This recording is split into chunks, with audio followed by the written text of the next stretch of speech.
Hi guys, ಎಲ್ಲರಿಗೂ ನಮಸ್ಕಾರ. One life bro YouTube ಚಾನಲ್ಗೆ ಸ್ವಾಗತ. ನನ್ನ ಹೆಸರು ಅಕ್ಷಯ್. ನಾನು ರೈಡಿಂಗ್ ರಿವ್ಯೂ ಮಾಡ್ತಾ ಇರೋ bike all new 2026 model Yamaha XSR 155cc ಬೈಕ್ನ. ಬನ್ನಿ ಈ ಬೈಕ್ನ ಸ್ಪೆಸಿಫಿಕೇಶನ್, ಫೀಚರ್ಸ್ ಬಗ್ಗೆ ಎಲ್ಲ ತಿಳಿಸ್ಕೊಡ್ತೀನಿ. ಫೈನಲ್ ಆಗಿ ನನ್ನ ಒಂದು ರೈಡಿಂಗ್ ಎಕ್ಸ್ಪೀರಿಯನ್ಸ್ ನಿಮ್ ಜೊತೆಗೆ ಶೇರ್ ಮಾಡ್ಕೊತೀನಿ. Let's dive into a review. ಮೊದಲನೇದಾಗಿ XSR 155cc ಬೈಕ್ನ ಲುಕ್ಸ್ ವಿಚಾರಕ್ಕೆ ಬಂದಾಗ ಸೇಮ್ RX 135 ತರನೇ ಕಾಣಿಸುತ್ತೆ. XSR 155cc ಬೈಕ್ನ ಲುಕ್ಸ್ನ ಡಿಸೈನು ಸೇಮ್ RX 135 ತರ ಕಾಣಿಸುತ್ತೆ ಅಂತ ನೀವೆಲ್ಲ ಅನ್ಕೊಂಡಿದ್ದೀರಾ. ಯಾಕಂದ್ರೆ ಹಳೆ RX 135 ಅಲ್ಲಿ ಏನೇನ್ ಮೇಜರ್ ಫೀಚರ್ಸ್, ಡೈಮೆನ್ಷನ್ ಮತ್ತೆ ಲುಕ್ಸ್, ಡಿಸೈನ್, ಓವರ್ ಆಲ್ ಆ ಗಾಡಿಯ ರೈಡಿಂಗ್ ಪೋಸ್ಚರ್ ಏನಿದೆಯೋ ಅವೆಲ್ಲ ಏನ್ ಕ್ವಾಲಿಟೀಸ್ ಇದೆಯೋ ಅವನ್ನೆಲ್ಲ ಇನ್ಹೆರಿಟ್ ಮಾಡಿ ಮಾಡರ್ನ್ ಟೆಕ್ನಾಲಜಿ, ಮಾಡರ್ನ್ ಡಿಸೈನ್ ಅಲ್ಲಿ ಇಂಪ್ಲಿಮೆಂಟ್ ಮಾಡಿದ್ದಾರೆ. ಯಾಕೆ ನಾನು ಈ ತರ ಹೇಳ್ತಿದ್ದೀನಿ ಅಂದ್ರೆ, I am an RX 135 owner. ನನ್ನ ಗಾಡಿನ ಡೈಲಿ ಓಡಿಸ್ತಾ ಇರ್ತೀನಿ. ಆದ್ರಿಂದ ನಾನು ನಿಮಗೆ ಹೇಳ್ತೀನಿ, RX 135 ಒಂಥರ ಫಾದರ್ ತರ, XSR 155cc ಒಂದು ಸನ್ ತರ. ಅದೇ ರೀತಿ XSR 155cc bike new look, new design, modern technology ಎಲ್ಲ ಇಂಪ್ಲಿಮೆಂಟ್ ಮಾಡ್ಕೊಂಡು ಈಗ 2026 ಅಲ್ಲಿ ಬಂದಿದ್ದಾನೆ. ಓವರ್ ಆಲ್ ಲೆಂತ್ ಬಂದು 2005 mm ಬರುತ್ತೆ. ಓವರ್ ಆಲ್ ಹೈಟ್ ಬಂದ್ಬಿಟ್ಟು 1080 mm ಬರುತ್ತೆ. ಕ್ರಬ್ ವೇಟ್ ಬಂದು 137 kg ಅಷ್ಟೇ. ನೋಡಿ, RX 135 bike light white. Over all width ಬಂದ್ಬಿಟ್ಟು 805 mm ಬರುತ್ತೆ. ಗ್ರೌಂಡ್ ಕ್ಲಿಯರೆನ್ಸ್ ಬಂದು 170 mm ಬರುತ್ತೆ. RX 135 ಗ್ರೌಂಡ್ ಕ್ಲಿಯರೆನ್ಸ್ ಕಮ್ಮಿ, ಇಬ್ರು ಕುತ್ಕೊಂಡ್ಬಿಟ್ರೆ ಗಾಡಿ ಫುಲ್ ಕೆಳಗಿಳಿದ್ಬಿಡುತ್ತೆ. ಬಟ್ ಪವರ್ ಮಾತ್ರ ಸಾಕಾಗಿರುತ್ತೆ RX 135 ಅಲ್ಲಿ. ಈ ಗಾಡಿಯಲ್ಲೂ ಪವರ್ ಚೆನ್ನಾಗಿದೆ. ಓವರ್ ಆಲ್ ಸೀಟ್ ಹೈಟ್ ಬಂದು 810 mm ಬರುತ್ತೆ. ವೀಲ್ ಬೇಸ್ ಬಂದು 1325 mm ಬರುತ್ತೆ. ಈ ಬೈಕ್ ನ ಪರ್ಚೇಸ್ ಮಾಡಿದ್ರೆ ಫಸ್ಟ್ ಹೋಗಿ ಕ್ರಾಶ್ ಗಾರ್ಡ್ ನ ಹಾಕ್ಸಿ. ಯಾಕಂದ್ರೆ ಇಂಜಿನ್ ಪಾರ್ಟ್ ಮತ್ತೆ ರೇಡಿಯೇಟರ್ ಪಾರ್ಟ್ ಎಕ್ಸ್ಪೋಸ್ ಆಗಿದೆ. ಇನ್ ಕೇಸ್ ಏನಾರ ಗಾಡಿ ನೆಲಕ್ ಬಿದ್ರೆ ಡೈರೆಕ್ಟ್ ಇಂಪ್ಯಾಕ್ಟ್ ರೇಡಿಯೇಟರ್ ಆಗುತ್ತೆ. ಸೊ ಹೋಗಿ ಕ್ರಾಶ್ ಗಾರ್ಡ್ ನ ಫಸ್ಟ್ ಹಾಕ್ಸ್ಕೊಳ್ಳಿ. Overall look wise, design wise ಈ ಒಂದು ಬೈಕ್ ಸಖತ್ತಾಗಿದೆ. ಬೈಕ್ ನ ಎಲೆಕ್ಟ್ರಿಕ್ಸ್ ಮತ್ತೆ ಎಲೆಕ್ಟ್ರಾನಿಕ್ಸ್ ವಿಚಾರಕ್ಕೆ ಬಂದಾಗ LED ಹೆಡ್ಲೈಟ್ ಬರುತ್ತೆ with DRL, 4 indicators LED, tail light LED ನ. ಇನ್ನ ಸ್ಪೀಡೋಮೀಟರ್ ವಿಚಾರಕ್ಕೆ ಬಂದಾಗ LCD ಮೀಟರ್ ಬರುತ್ತೆ. Speedometer, RPM meter, gear position indicator, some other features ಎಲ್ಲ ಈ ಒಂದು LCD ಮೀಟರ್ ಅಲ್ಲಿ ಬರುತ್ತೆ. ವೈ ಕನೆಕ್ಟ್ ಮೊಬೈಲ್ ಅಪ್ಲಿಕೇಶನ್ ಮುಖಾಂತರ ಈ ಒಂದು LCD ಮೀಟರ್ ನ ಕನೆಕ್ಟ್ ಮಾಡ್ಕೊಬಹುದು. ಈ ಬೈಕ್ ನ ಫ್ರೇಮ್ ವಿಚಾರಕ್ಕೆ ಬಂದಾಗ ಡೆಲ್ಟಾ ಬಾಕ್ಸ್ ಫ್ರೇಮ್ ಅಂತ ಕರೀತಾರೆ. MT15 ಮತ್ತೆ R15 ಎಲ್ಲ ಇದೇ ಒಂದು ಫ್ರೇಮ್ ನ ಯೂಸ್ ಮಾಡೋದು. Overall features wise decent ಆಗಿದೆ ಬೈಕ್. ಫ್ರಂಟ್ ವೀಲ್ ನ ಸಸ್ಪೆನ್ಷನ್ ವಿಚಾರಕ್ಕೆ ಬಂದಾಗ ಟೆಲಿಸ್ಕೋಪಿಕ್ USD ಫೋರ್ಕ್ಸ್ ಬರುತ್ತೆ. ಫ್ರಂಟ್ ವೀಲ್ ಟೈರ್ ಪ್ರೊಫೈಲ್ ಬಂದು 17 ಇಂಚಸ್, ಅಲೈ ವೀಲ್ಸ್ ಬರುತ್ತೆ, ಟ್ಯೂಬ್ಲೆಸ್ ಟೈರ್ ಆಗಿರುತ್ತೆ. ರೇರ್ ವೀಲ್ ನ ಸಸ್ಪೆನ್ಷನ್ ವಿಚಾರಕ್ಕೆ ಬಂದಾಗ mono spring suspension, swing arm ಗೆ ಲಿಂಕ್ ಆಗಿರುತ್ತೆ. ಬ್ಯಾಕ್ ವೀಲ್ ವಿಚಾರಕ್ಕೆ ಬಂದಾಗ alloy wheels, tubeless tyre, 17 inches tyre profile, wider tyre section ಬರುತ್ತೆ. ಓವರ್ ಆಲ್ ಈ ಬೈಕ್ ಅಲ್ಲಿ ಬ್ರೇಕ್ ಬಂದು ಡಿಸ್ಕ್ ಬ್ರೇಕ್ ಆಗಿರುತ್ತೆ ಅಂಡ್ ಡುವೆಲ್ ಚಾನಲ್ ABS ಬರುತ್ತೆ ಈ ಒಂದು ಬೈಕ್ ನಲ್ಲಿ. ಮತ್ತೆ ಈ ಬೈಕ್ ನಲ್ಲಿ ಕಾಸ್ಮೆಟಿಕ್ ಚೇಂಜಸ್ ಎಲ್ಲ ಮಾಡ್ಕೊಬಹುದು. ಬೈ ಕಂಪನಿನೇ ಕಸ್ಟಮೈಸ್ ಕಿಟ್ ನ ಪ್ರೊವೈಡ್ ಮಾಡಿದ್ದಾರೆ. ಅದನ್ನ ನೀವು ಎಕ್ಸ್ಟ್ರಾ ದುಡ್ಡು ಕೊಟ್ಟು ತಗೊಳ್ಬೇಕಾಗುತ್ತೆ. ಕೆಫೆ ರೇಸರ್ ತರ ಡಿಸೈನ್ ಬೇಕಂದ್ರೆ ಆ ತರ ಒಂದು ಕಿಟ್ ಇದೆ. ಬೈಕ್ ಸ್ಕ್ಯಾಮ್ಲರ್ ತರ ಕಾಣಬೇಕು ಅಂದ್ರೆ ಆ ತರ ಒಂದು ಕಿಟ್ ಇದೆ. ಸೊ ನಿಮ್ಗೆ ಯಾವ ತರ ಕಿಟ್ ಬೇಕೋ ಆ ತರ ಕಿಟ್ ನ ನೀವು ಪರ್ಚೇಸ್ ಮಾಡಬಹುದು ಎಕ್ಸ್ಟ್ರಾ. ಇನ್ನ ಇಂಜಿನ್ ಸ್ಪೆಸಿಫಿಕೇಶನ್ ವಿಚಾರಕ್ಕೆ ಬಂದಾಗ 155cc single cylinder 4 stroke 4 valve liquid cooled BS6 E20 fuel compatible with OBD2 sensors ಈ ಒಂದು ಬೈಕ್ ಅಲ್ಲಿ ಬರುತ್ತೆ. ಫ್ಯೂಯಲ್ ಸಿಸ್ಟಮ್ ಬಂದು FI, maximum power 18.4 PS, maximum torque 14.2 Nm, 6 speed manual gear transmission ಬರುತ್ತೆ ಈ ಒಂದು ಬೈಕ್ ನಲ್ಲಿ. ಈ ಬೈಕ್ ನಲ್ಲಿ 10 ಲೀಟರ್ ಫ್ಯೂಯಲ್ ಟ್ಯಾಂಕ್ ಕೆಪಾಸಿಟಿ ಇದೆ. ಮೈಲೇಜ್ ಅರೌಂಡ್ 40 to 45 kmpl ಕೊಡುತ್ತೆ. ಸರ್ವಿಸ್ ಕಾಸ್ಟ್ ವಿಚಾರಕ್ಕೆ ಬಂದಾಗ MT15 ಮತ್ತೆ R15 ಗೆ ಎಷ್ಟು ಕಾಸ್ಟ್ ನ ಚಾರ್ಜಸ್ ಮಾಡ್ತಿದ್ರು ಅಷ್ಟೇ ಪ್ರೈಸ್ ಈ ಒಂದು ಗಾಡಿಗೆ ಚಾರ್ಜ್ ಮಾಡ್ತಾರೆ ಅಷ್ಟೇ. ಬೈಕ್ ನ ಫ್ಯೂಯಲ್ ಟ್ಯಾಂಕ್ ಆಗಿರ್ಲಿ ಅಥವಾ ಸೈಡ್ ಪ್ಯಾನಲ್ಸ್ ಆಗಿರ್ಲಿ, ಫೆಂಡರ್ ಆಗಿರ್ಲಿ, ಎಲ್ಲಾನು ಫೈಬರ್ ಪ್ಲಾಸ್ಟಿಕ್ ನಲ್ಲಿ ಕಂಪ್ಲೀಟ್ ಮಾಡಿದ್ದಾರೆ. ಆದ ಕಾರಣ ಈ ಬೈಕ್ ನ ತೂಕ ಬಂದು 137 kg. So bike light white ಆಗಿದೆ. ಹುಡುಗರು ಓಡಿಸಬಹುದು, ಹುಡುಗಿಯರು ಓಡಿಸಬಹುದು. ಕುಳ್ಳು ಕಿರೋರು ಒಂದ್ಸರಿ ಶೋರೂಮ್ ಹೋಗಿ ಟೆಸ್ಟ್ ಡ್ರೈವ್ ತಗೊಳ್ಳಿ, ನಿಮ್ಗೆ ಸೆಟ್ ಆದ್ರೆ ತಗೊಳ್ಳಿ. ಹೈಟ್ ವೈಸ್ 5.5 ಇರೋರು ಆರಾಮಾಗಿ ಕುತ್ಕೊಂಡು ಓಡಿಸಬಹುದು. ಮತ್ತೆ ಈ ಬೈಕ್ ನ ಕಾಲೇಜು, ಆಫೀಸ್ಗೆ, ಲಾಂಗ್ ಡ್ರೈವ್ ಗೆ ಎಲ್ಲಿಗೆ ಬೇಕಾದ್ರೂ ತಗೊಂಡು ಹೋಗ್ಬಹುದು. ಯಾಕಂದ್ರೆ ಇದು ಲಿಕ್ವಿಡ್ ಕೂಲ್ಡ್ ಇಂಜಿನ್, ಆರಾಮಾಗಿರುತ್ತೆ, ರಿಲ್ಯಾಕ್ಸ್ ಆಗಿ ಮೂವ್ ಆಗುತ್ತೆ ಗಾಡಿ. ಸೊ ಇನ್ನೇನ್ ಮಾಡೋಣ, let's dive into a riding review. Yamaha XSR 155cc ಬೈಕ್ನ ರೈಡಿಂಗ್ ರಿವ್ಯೂ ಮಾಡ್ತಾ ಇದ್ದೀನಿ. Let's go for a ride. ನನ್ನ ಒಂದು ರೈಡಿಂಗ್ ಎಕ್ಸ್ಪೀರಿಯನ್ಸ್ ನಿಮ್ಮ ಜೊತೆಗೆ ಶೇರ್ ಮಾಡ್ಕೊತೀನಿ. ಗಾಡಿ ತುಂಬಾ ಲೈಟ್ ವೆಯ್ಟ್ ಆಗಿದೆ. ಗಾಡಿನ ಸ್ಟಾರ್ಟ್ ಮಾಡೋಣ.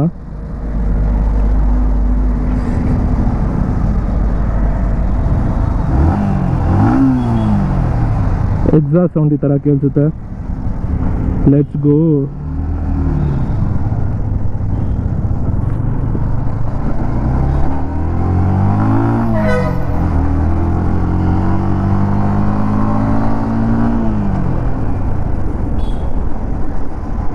ಮಿರರ್ಸ್ ಎಲ್ಲ ಚೆನ್ನಾಗಿ ಕೊಟ್ಟಿದ್ದಾರೆ. ಹಿಂದ್ಗಡೆಯಿಂದ ಬರ್ತಿರೋ ಗಾಡಿಗಳೆಲ್ಲ ವ್ಯೂ ಆಗುತ್ತೆ ಕ್ಲೀನಾಗಿ. ತುಂಬಾ ಲೈಟ್ ವೇಟ್ ಆಗಿದೆ. ಗೇರ್ ಸ್ಲಿಕ್ ಆಗಿ ಚೇಂಜ್ ಆಗುತ್ತೆ. Why? Because assistant slipper clutch ಇದೆ, ABS ಇದೆ ಈ ಒಂದು ಗಾಡಿಯಲ್ಲಿ, ಡ್ಯುಯಲ್ ಚಾನಲ್ ABS. ಗಾಡಿ ರಿಲ್ಯಾಕ್ಸ್ ಆಗಿದೆ.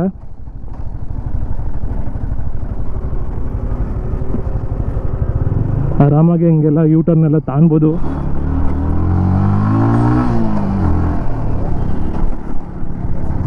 ಬ್ಯಾಕ್ ಸೈಡ್ನ ಸಸ್ಪೆನ್ಷನ್ನು ಸ್ವಲ್ಪ ಸ್ಟಿಫರ್ ಸೈಡ್ ಆಗಿದೆ.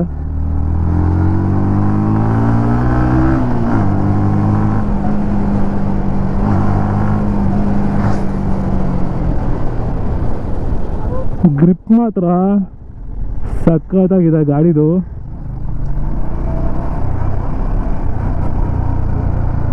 ಸೊ ರೈಡಿಂಗ್ ಪೋಸ್ಚರ್ ವಿಚಾರಕ್ಕೆ ಬಂದಾಗ ಅಪ್ರೈಟ್ ಆಗಿದೆ.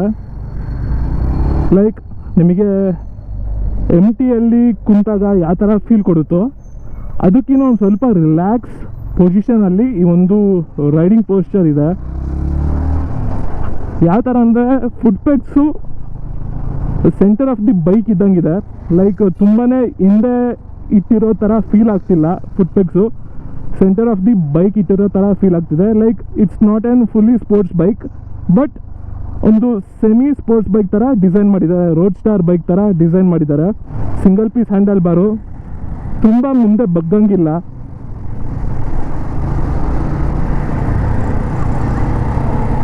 ಪಿಕಪ್ ಎಲ್ಲ ಚೆನ್ನಾಗಿದೆ.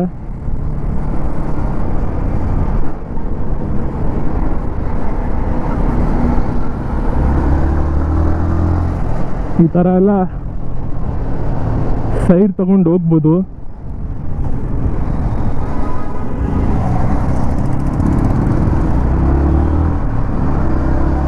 ಗೇರು ಸ್ಲಿಕ್ಕಾಗಿ ಚೇಂಜ್ ಆಗುತ್ತೆ.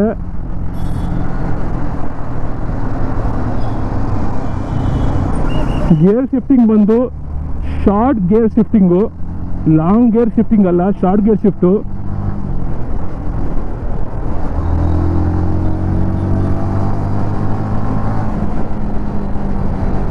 ಇಂಜಿನ್ ಅಂತೂ ರಿಲ್ಯಾಕ್ಸ್ ಆಗಿದೆ.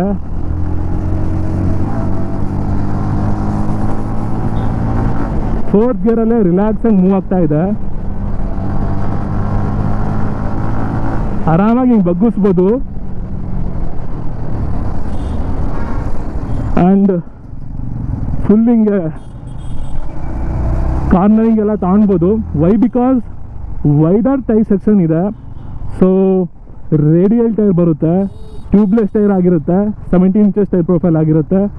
ಸೊ ನಿಮಗೆ ಈ ಕಾರ್ನರಿಂಗ್ ಟೈಮಲ್ಲಿ ಹೆವಿ ಗ್ರಿಪ್ ಕೊಡುತ್ತೆ. ಅದ್ರ ಜೊತೆಗೆ ಟ್ರ್ಯಾಕ್ಷನ್ ಕಂಟ್ರೋಲ್ ಸಿಸ್ಟಮ್ ಬೇರೆ ಇದೆ. ಸೊ TC ಇದೆ, ನೀವು ಆಫ್ ಆನು ಎಲ್ಲ ಮಾಡ್ಕೊಬೋದು. ಆ್ಯಂಡ್ ಮೇಜರ್ ಥಿಂಗ್ ಹೇಳಬೇಕು ಅಂದರೆ ಅಸಿಸ್ಟೆಂಟ್ ಸ್ಲಿಪ್ಪರ್ ಕ್ಲಚ್ ಇದೆ. ಇದು ಲಿಕ್ವಿಡ್ ಕೂಲ್ಡ್ ಇಂಜಿನ್ ಆಗಿರೋದ್ರಿಂದ ನೀವು ಸರ್ವಿಸ್ನೆಲ್ಲ ಆನ್ ಟೈಮಿಗೆ ಬಿಟ್ಟು ನೀವು ಈ ಗಾಡಿನ ಸರ್ವಿಸ್ ಮಾಡಿಸ್ಬೇಕು. ಇಲ್ಲಾಂದರೆ ಏನೋ ಸರ್ವಿಸ್ ಕರೆಕ್ಟಾಗಿ ಮಾಡಿಸ್ಲಿಲ್ಲ ಅಂದರೆ ಗಾಡಿ ಚೆನ್ನಾಗಿರಲ್ಲ. ಆಮೇಲೆ ಇಂಜಿನ್ ಆಯಿಲ್ನ ಚೆಕ್ ಮಾಡ್ಕೊತಿರ್ಬೇಕು, ಮತ್ತು ಕೂಲೆಂಟ್ನ ಚೆಕ್ ಮಾಡ್ಕೊತಿರ್ಬೇಕು, ಲೆವೆಲ್ನ. ಸೊ ಲೆವೆಲ್ಸ್ನೆಲ್ಲ ಕರೆಕ್ಟಾಗಿ ಇಟ್ಕೊಂಡು ಗಾಡಿನ ನೀವು ಎಷ್ಟೇ ಸ್ಪೀಡ್ ಹೊಡೆದ್ರೂ ಗಾಡಿ ಬಾಳಿಕೆ ಬರುತ್ತೆ. ನೋಡಿಕೊಂಡು ಸರ್ವಿಸ್ ಮಾಡಿಸ್ಕೊಂಡು ಗಾಡಿನ ಕ್ಲೀನಾಗಿ ಓಡಿಸಿದ್ರೆ ಲಾಂಗ್ ಟರ್ಮಲ್ಲಿ ಇದು ಒಂದು ಒಳ್ಳೆ ಗಾಡಿ ಆಗಿರುತ್ತೆ. ಲೈಕ್ RX 135 ಗಾಡಿ ಹೆಂಗಿದೆಯೋ ಅದೇ ಥರ ಈ ಗಾಡಿ ಬಾಳಿಕೆ ಬರುತ್ತೆ. ಸೊ ನೋಡೋಕ್ಕೂ ಒಂದು ಸ್ವಲ್ಪ RX 135 ಥರನೇ ಇದೆ. ಸೀಟಿಂಗ್ ರೂಮ್ ಬಂದು ಚೆನ್ನಾಗಿದೆ, ಸೀಟ್ನ ಕುಷನಿಂಗು ಚೆನ್ನಾಗಿದೆ. ಆರಾಮಾಗಿ ಇಬ್ಬರು ಕುತ್ಕೊಂಡು ಹೋಗ್ಬೋದು ದಪ್ಪ ಇರೋರು. ಆ್ಯಂಡ್ ಹ್ಯಾಂಡಲ್ ಬಾರ್ ವಿಚಾರಕ್ಕೆ ಬಂದಾಗ ತುಂಬಾ ಅಗ್ರೆಸಿವ್ ಆಗಿ ಏನು ಡಿಸೈನ್ ಮಾಡಿಲ್ಲ, ಸಿಂಪಲ್ ಆಗಿ ಬಿಟ್ಟಿದ್ದಾರೆ. ಟ್ಯಾಂಕು ಅಷ್ಟೇ ಸಿಂಪಲ್ ಆಗಿ ಬಿಟ್ಟಿದ್ದಾರೆ. And 10 litres fuel tank capacity ಇದೆ. ಇನ್ನು ಸಸ್ಪೆನ್ಷನ್ ವಿಚಾರಕ್ಕೆ ಬಂದಾಗ USD suspension, front back side mono suspension. ಮುಂದ್ಗಡೆ ಸಸ್ಪೆನ್ಷನು ಡೀಸೆಂಟ್ ಆಗಿದೆ ಅಂತಲೇ ಹೇಳ್ಬೋದು. ಬ್ಯಾಕ್ ಸೈಡ್ ಸಸ್ಪೆನ್ಷನ್ ಬಂದ್ಬಿಟ್ಟು ಇದು ಒಂದು ಸ್ಪೋರ್ಟ್ಸ್ ಬೈಕ್ ಆಗಿರೋದ್ರಿಂದ ಸ್ಟಿಫರ್ ಸೈಡ್ ಇದೆ.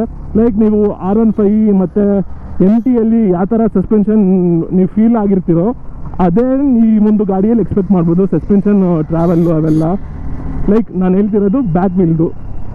ಫ್ರಂಟ್ ವೀಲ್ದು USD ಸಸ್ಪೆನ್ಷನು ಇದರಲ್ಲಿ ಒಂದು ಸ್ವಲ್ಪ ಸ್ಮೂತರ್ ಸೈಡ್ ಇದೆ. 4th ಫಿಫ್ತ್ 6thಲ್ಲೂ ಲೋ ಆ್ಯಂಡ್ ಟಾರ್ಕ್ ಚೆನ್ನಾಗಿದೆ ಗುರು. ಟಾರ್ಕು ಈ ಒಂದು ಗಾಡಿಯಲ್ಲಿ ಕಮ್ಮಿ ಇದೆ, ಆದ್ರೂ ಟಾರ್ಕು 6 ಗೇರಲ್ಲಿ ಚೆನ್ನಾಗಿ ಕೊಡ್ತಾ ಇದೆ. 5th ಟಾರ್ಕ್ ಚೆನ್ನಾಗಿದೆ. ಸೊ ಪವರ್ ಬಂದು 18 PS, ಟಾರ್ಕ್ ಬಂದು 14 Nm ಆಫ್ ಟಾರ್ಕು. ಸೊ ನಿಮಗೆ ಲೋ ಎಂಡ್ ಟಾರ್ಕ್ನು ಚೆನ್ನಾಗಿದೆ. ಸೊ ನನ್ನ ಹೈಟ್ ಬಂದು 5.7. ನನ್ನ ಒಂದು ಕಾಲನ್ನ ಫೂಟು ಫ್ಲ್ಯಾಟ್ ಆಗುತ್ತೆ, 2 ಕಾಲನ್ನ ಫೂಟು ಒಂದೇ ಸಲ ಫ್ಲ್ಯಾಟ್ ಆಗಲ್ಲ.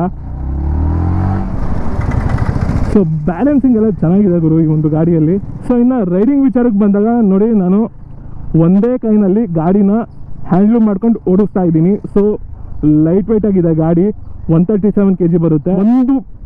ಒಂದು ಕರಿ ಚುಕ್ಕಿನೂ ಇಲ್ಲ, ಆರಾಮಾಗಿ ಗಾಡಿನ ತಗೊಬೋದು. ಸೊ ಈ ಒಂದು ಗಾಡಿನ ನೀವು ತಗೊಳಂಗಿದ್ರೆ ರಾಜ್ಕುಮಾರ್ ರೋಡಲ್ಲಿರೋ ಬೆಂಗಳೂರು ವೀಲ್ಸ್ ಬ್ಲೂ ಸ್ಕ್ವೇರ್ ಶೋರೂಮಲ್ಲಿ ಬಂದು ತೊಗೊಳ್ಬೋದು ನೀವು ಆರಾಮಾಗಿ. ಲೈಕ್ ಸ್ಟಾಕ್ಸ್ ಎಲ್ಲ ಅವೈಲಬಲ್ ಇದೆ, ನೀವು ಆರಾಮಾಗಿ ಬಂದು ಗಾಡಿನ ತಗೊಬೋದು. ಆ್ಯಂಡ್ ಮೇಜರ್ಲಿ ಹೇಳಬೇಕು ಅಂದರೆ ಈ ಗಾಡಿನ ಇವರು ನನಗೆ ಟೆಸ್ಟ್ ಡ್ರೈವ್ ಮಾಡೋಕೆ ಕೊಡ್ತಿದ್ದಾರೆ ಅಂತ ಚೆನ್ನಾಗೈತೆ ಅಂತ ನಾನು ಹೇಳ್ತಾನೆ ಇಲ್ಲ. ಗಾಡಿ ಮಾತ್ರ ತುಂಬಾ ಚೆನ್ನಾಗಿದೆ.